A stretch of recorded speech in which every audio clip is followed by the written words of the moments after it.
Hello and welcome to Candid, where we never settle for less than the truth.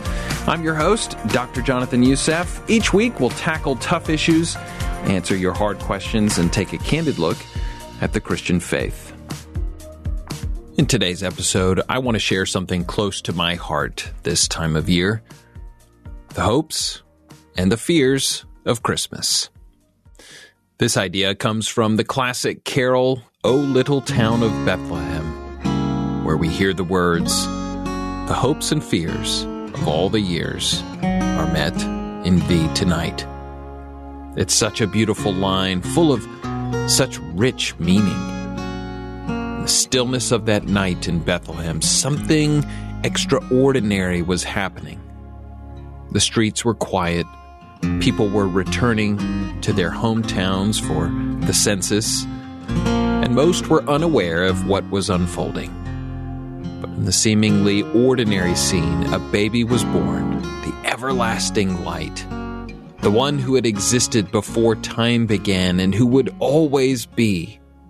Jesus, the Messiah, had come into the world. He was the light of the nations, the light of the world.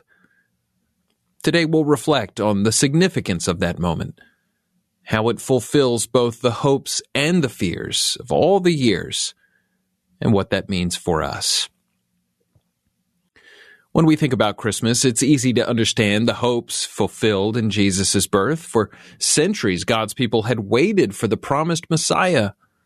Prophets like Micah had foretold that out of Bethlehem would come a ruler whose origins were from ancient times.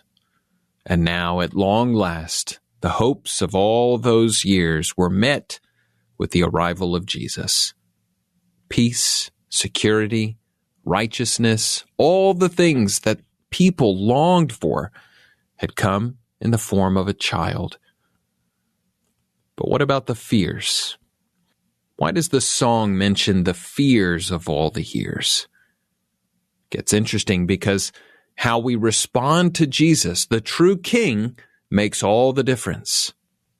Our hopes or fears depend on how we feel about this King.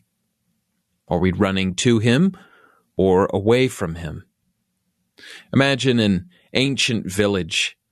Some people in the village are loyal to the king. They love him. They follow his laws. They look forward to his reign of justice and peace. But others are loyal to the king's evil brother, who's trying to overthrow the kingdom.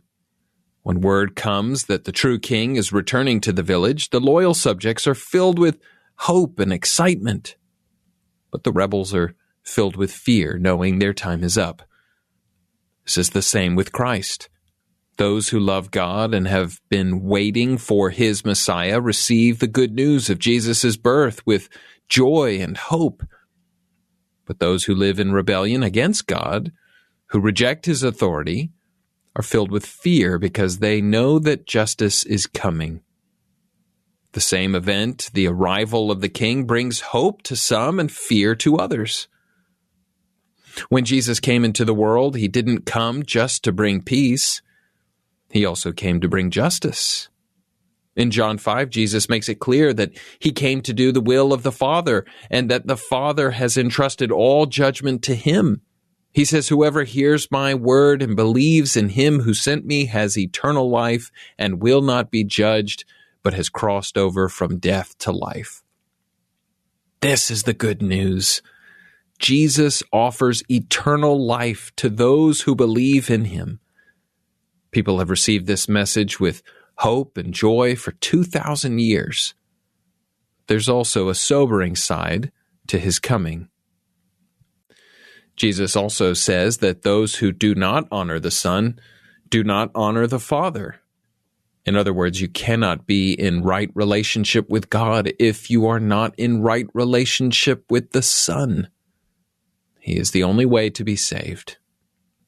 This Christmas, we celebrate that God the Son took on flesh and came into our world. He lived the perfect life that none of us could, and through his death and resurrection, he made a way for us to become sons and daughters of God.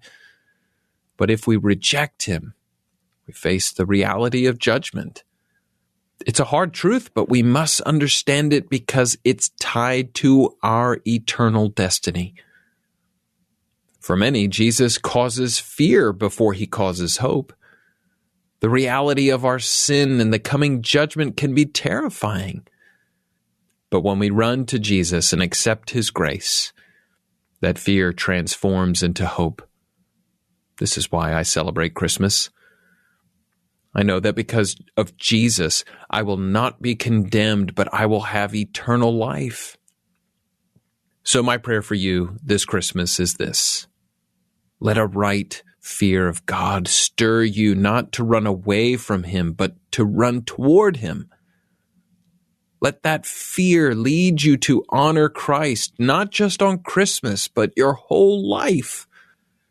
When we turn to Jesus, our fears are replaced with a deep and lasting hope.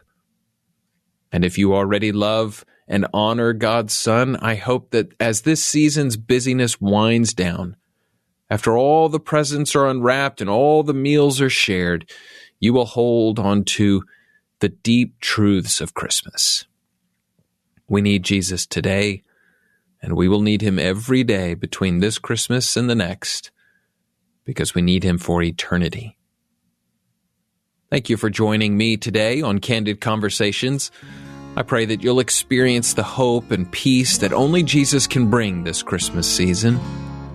If this episode resonated with you or sparked any questions, feel free to reach out.